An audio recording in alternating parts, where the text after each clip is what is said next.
everyone, it's Therese and welcome back to my channel. Today, as you guys can guess by the title, is a book tag that is the Diviners, the Roaring 20s book tag that was created by Emma from Emma Books, Monica from Monica Kim, and Sarah from Sarah without an H. This is for their Diviners book club read-along thing that's going to happen. That is going to be happening leading up to the release of King of Crows? Yes, King of Crows in February. And yeah, I think I'll probably be vlogging the read-along because this will be my second time reading through the first and second book because I have yet to get to the third book, but it's fine. I'm fine. Yeah, so if you want me to vlog the experience, I will try. My camera and I are not friends right now, so there's that, but I will try my hardest. Oh, and I will also be linking all of their videos down below as well as the dates for the live show, for like the read-along. I don't know about the live show dates per se because that might change, but the read-along you guys will have, and they list all the live show dates on their stuff, so just a heads up. And then before I get into the video, I wanted to apologize for not having a video up on Sunday. Unfortunately, I had a vlog all planned out. It was edited. I deleted things from my Mac to make things work so it all fit all cohesively and like it could export properly. And then my laptop froze. And that was like about the fourth time that I had exported this video in the span of 2 days. So I had taken it as a sign from the gods above and threw the video away. So sorry about that, but now we're gonna get right along into this tag. So for those of you who don't know, The Diviners is a young adult paranormal historical fiction thriller book. That's a mouthful. That's written by Libba Bray. It takes place in 1920s New York and follows primarily Evie, who has her own powers that can see certain aspects. Like she can see people's secrets in their past simply just by touching the things that they own. And that gets in her a lot of trouble where she's from, I believe, in Ohio. Pretty sure it's Ohio. I'm gonna go with Ohio just because I feel like Ohio would be somewhere that Evie would not fit into. Yes, Ohio. Where she gets her in trouble in Ohio, and she's eventually sent off to New York to live with her uncle, who runs I believe it's a paranormal museum. Yes. So, and it kind of throws them both into this very frightening murder mystery involving a ghost that is killing people, supposedly, and as well as meeting other diviners like her. So I have only read up to the second book, and I read the second book recently, like in, I believe, June for Queer Lit. No, in July. I started it in June for Queer Lit Readathon, and then I got it into July. Yes, that's what has happened. So I'm going to be joining this just to kick my sad little butt into high gear to finish out the series. But that is essentially The Diviners, and now we're going to jump into the actual tag itself. So the first question on this tag is the Roaring 20s, and that is a 2020 release that you are most excited for. I haven't been keeping up with the 2020 releases really. I typically check them in December primarily because I don't like thinking that far ahead, and like I'm so behind on 2019 releases already, so like I don't even want to think about 2020. But the more I thought about it, the more I realized that the one book that I am very excited for, which no one who really knows me is going to be surprised, and that is The Last Hour's Chain of Gold by Cassandra Clare. This is the follow-up series to the Infernal Devices trilogy, where we now see those like Tessa and Will and all of the characters grow old and have their own children. And I'm super excited for this. I love the cover, like look at this gorgeous little thing. I love the plot of it, and I love Victorian London, so to come back, I believe we're now in Edwardian London. I don't know like timeline-wise very well what the time setting is, but either way, that like section of London has always intrigued me. I love it, and I've already met some of the characters through some of her previous, like her short story collections. I still have to pick up Ghost of the Shadowhunter Market and then like the Red Scrolls of Magic, but we're not gonna get into that. I am super excited for this. I can't wait to read it, and like it fuels the little like fangirl in my heart because I love Will Herondale, and now Will is a father with children, which means that somewhere deep in the recesses of my mind, I can live through Tessa and have children with Will Herondale. And I know how weird that sounds, but we're gonna roll with it because Will has a special place in my heart. I just can't figure it out. we're gonna move on before I start crying over Will Herondale. It's fine. The second question is That's the Bee's Knees, which is essentially like, that's great, that's amazing, and this is a 2019 release that you have enjoyed. And I mentioned before that I'm very behind on my 2019 releases. I believe most of the my most anticipated releases either came out in July when I was really broke, or will be coming out in the next coming months when I'm going to be really broke. So either way, I'm going to be broke. But that, I finally chose a book, and that is I Wish You All the Best by Mason Deaver. This came out in, I believe, May or June. This is following Ben, who recently came out as non-binary to their parents and was effectively kicked out of their house. They now have to live with their estranged sister, Hannah, and start off as a new school for, I believe, their last section of their senior year. There they meet Nathan, who kind of shakes things up for them, as all Ben wanted was to keep their senior year very quiet and to themselves and just kind of get through it. I read this book for Queer Lit. Yes, I did read it for Queer Lit. I really enjoyed it. I think it has a very important message of like finding a family that accepts you, as well as just kind of figuring out who you are along the way. I love the romance. It's so sweet and so wonderful, and I could just gush about it. While I don't think this book is without flaws, since it is a debut from Mason, they have abilities to grow more and become like a better author. But this is a really good starting point for them. I really enjoyed this, and it's just so cute. Very good book, and I can't wait for Mason's next novel, which is like, already makes it sound like I'm gonna cry, but it's fine. We're not gonna talk about that yet.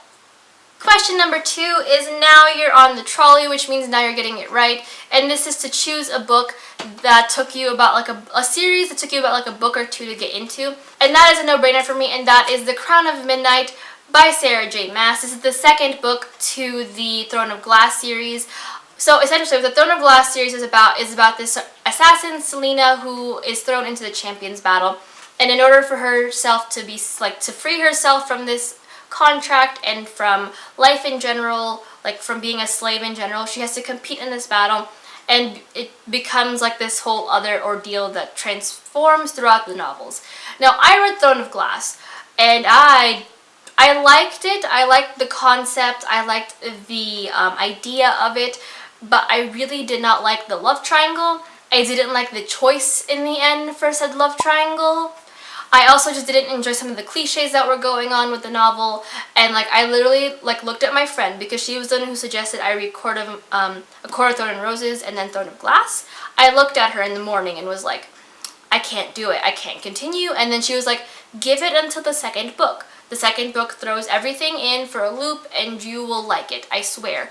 And so I trusted her word, thankfully, and I found myself really enamored with the kind of plot twists that were going on and the overall big twist that happened in this book that sets it up for the rest of the series. Now, Sarah J. Maas, when she writes like plot twists at the end of every sequel that I've read so far by her, blows my mind, and it's something I don't want to talk about right now because I get emotional, but it's fine. Now, the next question is Bluenose, and that means killjoy, and this is choose a book that puts you into a reading slump. Now, I've never been in a really serious reading slump, knock on wood. Yes.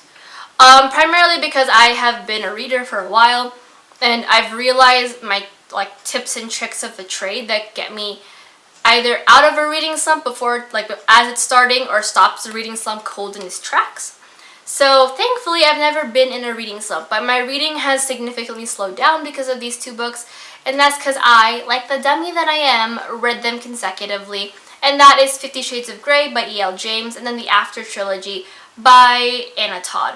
Now, I read the first After book. I ended up getting really addicted to it, even though it's toxicity and it's nonsense, and I ended up binging the next 2 installments from Wattpad. 50 Shades of Grey is a mess.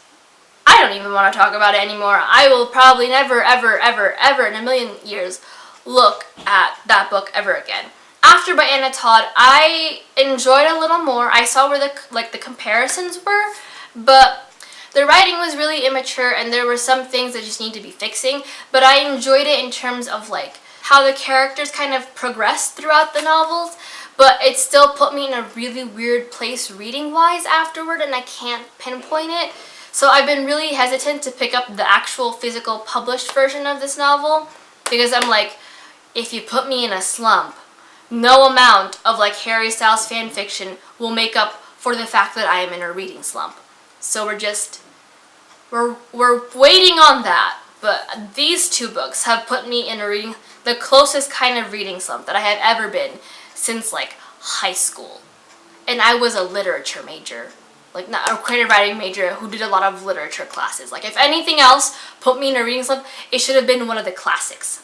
But no. The next question is Hotsy Totsy, which means attractive, and that is choose a book with a attractive cover. Now, being the bisexual mess that I am, and somehow fitting into this very meme-like stereotype, I couldn't choose one cover. I couldn't do it. So I ended up choosing two, as per usual.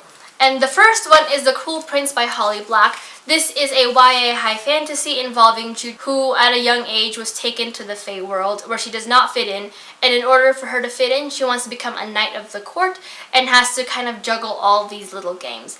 I have yet to pick up Wicked King, so say nothing in the comments if you trust your life, if you value your life, because that would have easily taken over for the prettiest cover. But I just love this cover because I love the black against the gold, and like it's just my aesthetic. I can't explain it. Something about the black against the gold just does it in for me. So there's that one, and it's also shiny. Is it? I forgot how it looks naked. I think it's just white. Ha! Okay, I see. Even the naked version is pretty, like the white and the gold. It's just, it works for my aesthetic purposes only, and that's fine. The other pretty cover that I couldn't choose between was Girls of Paper and Fire by Natasha Nyan. This is another YA high fantasy taking place in it has been inspired by, I believe, I'm gonna say Chinese folklore, where there are castes, and there's the paper caste, the steel, and the moon caste, and it all involves demons, and the paper castes are humans. So each year the Demon King chooses 8 paper girls from the cast to be his concubines, essentially. And this year a 9th girl is chosen, and that is Lair. She's chosen for the gold of her eyes, and she now must kind of traverse her way through this very dangerous world while also falling in love for one of the girls. This is very sapphic. It's very pretty. I love the purples and the pinks and the golds. If you have a theme here, it's because I like gold foiling on things. So keep that in mind anytime I say a cover is pretty. And then naked, the cover has this silver egg looking thing. I have a feeling it's a symbol. Like, it's been a minute since I read the book, but I have a feeling it's a symbol for like the Demon King. But yeah, so those are my two pretty covers that I couldn't choose between. I couldn't choose Chain of Gold, even though I wanted to because I don't own the book yet, but we're not going to get into that mess right there. Question number 6 is Let's Blouse, which means kind of like let's split, let's leave, and that is a book that you DNF'd. I don't DNF often. I try my best to read through the book because sometimes there's something about the book that redeems itself. But there are 2 books in particular that I have DNF'd faster than I have ever DNF'd anything before. And the first one is Classic Myths by Edith Hamilton. And the other one is like the compilation of myths and mythology from all over the world, edited by Jakes Jackson. I'll have the covers and the proper titles on the screen. Now, as you guys know, I'm a big Greek myth slut. I love Greek literature. I love myth in general, really. I love how you can teach them about the culture at the time and how that, like, the mythology affects the culture at present. But these books, like, I love Edith Hamilton. I read this book back in high school. It was kind of the starting point for me. But when I reread it, it was just so abbreviated that I really couldn't get the full picture of the mythology. Everything was condensed and abbreviated, and there was just, it wasn't enjoyable for me anymore. And then for the other one, I had high hopes going into this. I wanted to learn more about a bunch of myths from all over the place, but there were a lot of mistakes that had been made in terms of the setup of the mythology. There would be instances, like how he set it up was that it would be one big creation myth, but then he'd break it up into sections and it didn't flow at all. And there were also instances of like grammatical errors, which is like more of a personal preference, but I wasn't a fan of it because I was trying to get into the book, and then you'd have like a random paragraph break that didn't finish. So did not enjoy. And then once I got to Greek myths, which was kind of my bread and butter, I realized there were a lot of inconsistencies and just like very like heteronormatizing all of Greek culture back in the ancient days. So I was like, if you somehow manage to butcher Greek mythology, which literally has like hundreds upon hundreds of like sources for you to read and like figure out, I don't know what about the previous myths that I had just read would have been accurate. So I just DNF'd them. I'm just finicky when it comes to my mythology. I'm sorry. Like oops, I guess. And then the last one is Zoozled, and that is a book that caused an epic book hangover. Again, I can't choose things. So I chose 2 books. And I know that I said in my favorites video that I will not be mentioning these books anytime soon. Or like one of these books anytime soon. But I'm a liar. So the first book is a no-brainer again, and that is The Song of Achilles by Madeline Miller. This is a retelling / reimagining of the Achilles myth, where we see everything through the eyes of Patroclus, his best friend growing up, and eventual lover. I read this book last year, I believe, and I have not been able to stop thinking about it. Literally, I cry about it at least once a month. I think about it and I cry, and then I flood my Pinterest board with more pins on it, and then I text my friend about it, and she's English, so her patience on me with this book is wearing thin, but she hears me cry about this at least like once a month, or I cry about it to another friend once a month, or I cry about it to YouTube once a month. It's just, I can't get this book out of my head, you guys. I literally, like, my eyes are starting to water just thinking about how wonderful this book is, and I just, Madeline Miller, if you are listening, please write one on Circe. Not Circe, she already wrote one on Circe. Please write one on Medusa. I feel like you would do a really good job kind of giving Medusa a new narrative, a better narrative than what we have initially been given. I'm not gonna cry. We're gonna move on. The next part of this is The Secret History by Donna Tartt. This is an adult contemporary fiction novel following graduate students who, in I believe Vermont, who are chosen to be part of this very elite classic course. And within this time frame, they start to lose themselves to the obsession of Greek culture and Greek mythology, eventually losing themselves to losing their morality and committing murder. And I had high hopes going into this book. I read this book and the hope started to drop really fast, and then the climax happened and my hopes skyrocketed again. Then the ending happened and I was a blubbering mess, and I think that this book did a really good job of kind of the descent into madness within the characters, as well as like this idea of like, can we be like moral still after all these things that we've committed? What constitutes as moral? It's just great. I just cry all the time with this. I didn't think I'd like it so much. I didn't think it would have an impact on me so much, but I just think about those pivotal scenes in the book, and I love it. I don't know what to say. I don't know what to say. It's just that I just can't get it out of my head. I didn't even rate it a 5 out of 5 stars. No, yes I did. I almost gave it a 4, and then I rated it a 5, and I can't get it out of my head. So you guys should read it, because this book has been embedded into my mind. And that's the tea. But that is it for this Roaring 20's book tag. Can I talk today? No, because I'm running on very little sleep. I will be joining in on the read along. I don't know if I'll be vlogging, but if that's something you would like, please let me know down below. I have another read along going on around that time frame, I believe. No. Yes. Like, it won't be happening when this read along starts, but it will be happening as it's continuing. So I might just, if you guys want me to vlog the Diviners reread / continuation of me reading the series, I might just consolidate them into one vlog. Just let me know in the comments below. If you guys want to do this tag, I'm tagging you, so ha. But yeah, I will leave all the information for the read along down below as well. And other than that, I will see you guys in my next video. And if you guys have anything to talk about these books, please let me know. Also, if you guys want to talk about the Song of Achilles, I would like to, because I have not cried about it yet this month, so we are running out of time. But until then, I'll see you guys everywhere else. Bye!